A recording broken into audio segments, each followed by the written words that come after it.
Now, I went back a few times and watched that second half to see what exactly was the problem. And it's not ability wise. And I'm not going to trash Frenkie de Jong here. It's just positional play that was the problem against Espanyol in that second half. And you're going to see how different Frenkie is to what Marc Casado is doing. And I think Casado should start over Frenkie, especially against the smaller teams. As always, do subscribe to the channel and let's get right into the video.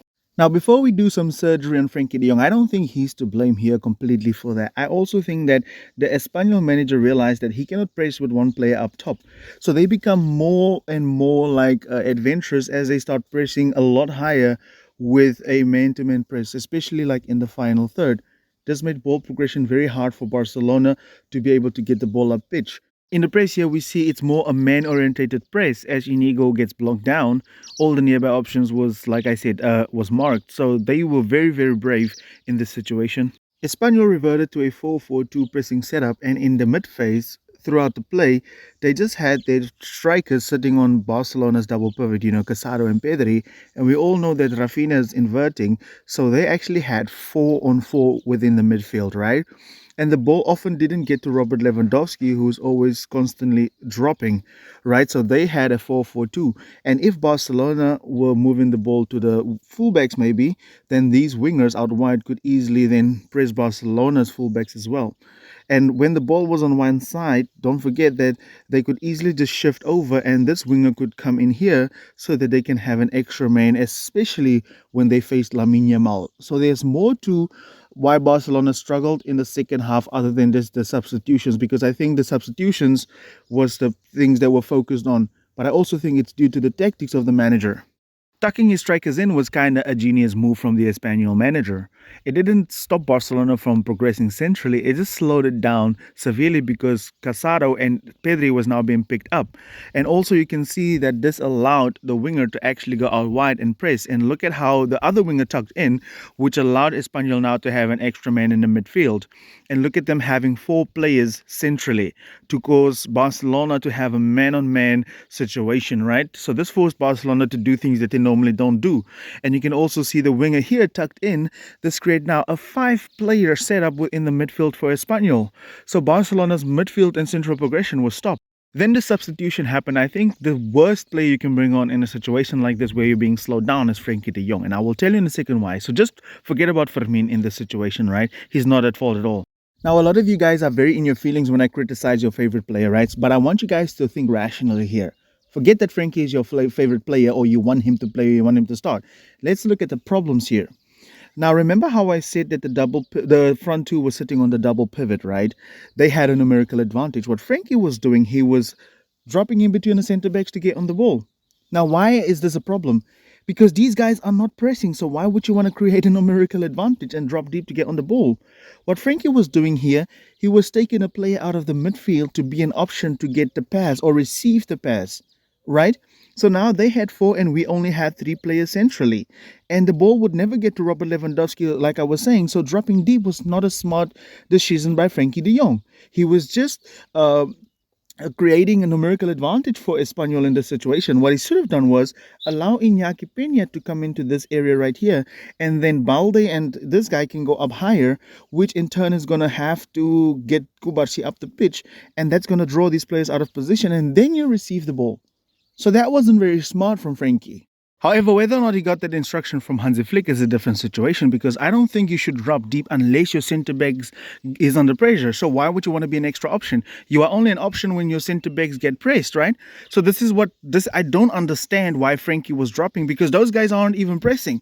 So that means that Inigo and Kubarsi wasn't under pressure at all. If you can see how he's deep now, you see that Barcelona only has the 3 players centrally, where they have literally 1, 2, 3, 4, 5. If you add the other winger, that's 6 players against Barcelona's 4, right? And you know what, Barcelona wants to play a different way. Look at how Fermin has to come deep. So not only do they have less players to worry about in the midfield because they outnumber us, they also have 1 less player who's running in behind. So this whole thing with Frenkie affected Barcelona. The other thing with Frenkie de Jong is when he's circulating into these areas, right? We know that Frenkie is a player who likes to take 3, 4 extra touches in order to be able to dictate the play. But the problem here was they didn't exactly press him where he could dribble and then get in these areas. I think there Frenkie de Jong is a phenomenon when he's under pressure, getting into those little pockets in space. But in this game, they didn't really press him when he was dropping in these areas. Nobody was coming to him. And right, and he was holding on for the ball, onto the ball for a lot more touches than what the other players are doing. So I don't think Frenkie is somebody you bring on in a situation where you want to attack. I think you bring him on in those difficult situations when you're getting pressed, right? Because he can turn players inside out, and then he comes to life when he's under pressure, when they dribble towards him, right? Then you bring Frenkie on. That is where Frenkie is just a phenomenon. But nobody was pressing him in, and he's extremely flat-footed in these situations. He comes to life only when he's under pressure and when they press him. But in this game, he didn't really have that flair that we normally expect from him because they didn't really press him in that sense where he was constantly under pressure. So Frenkie is a different type of player you bring on in a different situation. And these guys were just sitting back and just looking to close down the middle for Barcelona. And nobody was pressing Frenkie. And I think he's more valuable in that sense when you want to press him. Look at the game against Bayern. He was exceptional there because they were pressing him and he could just get around them like pretty easily. Around the 17-minute mark, Barcelona got so slow. Look at how everybody's literally flat on their feet. Nobody's moving, nobody's making runs in behind. That is because the ball wasn't moving fast enough. The guys didn't see the need to run into space. And I know there's going to be people that's going to be very, very unhappy with the way I'm criticizing. And I'm not criticizing him. You can feel how you want to feel. You can get your Frenkie de Jong and cry with Vincentus about not getting it, right? I want to show you a very distinct difference when we played with Frenkie and when we played with Casado. With Casado, we look more balanced. Everybody's in their positions, right? Out wide, wherever, and he's very, very disciplined. Casado is way more disciplined than what Frenkie de Jong is, right? But look how Barcelona looks with Frenkie de Jong. We are all over the place because he's also somebody that likes to dribble, right? He's also somebody that likes to dribble into these spaces. Look at how we are stationed. We are not well organized in the situation with Frenkie de Jong. And you can say, oh, this is in the final third. Look at where Casado is. Casado is much more withdrawn. He's in his position. He's very disciplined and he's very organizing the team with his position. But as I said, a lot of people don't want their favorite players to be criticized. And like I said, I'm not criticizing him. I'm only pushing out the facts and putting out the facts of what was wrong in this game for us. And again, I think that Frenkie de Jong should be playing against the bigger teams, your Bayerns, your Real Madrids, and those type of players. Look at what he did against Real Madrid. He was bringing on some great balance.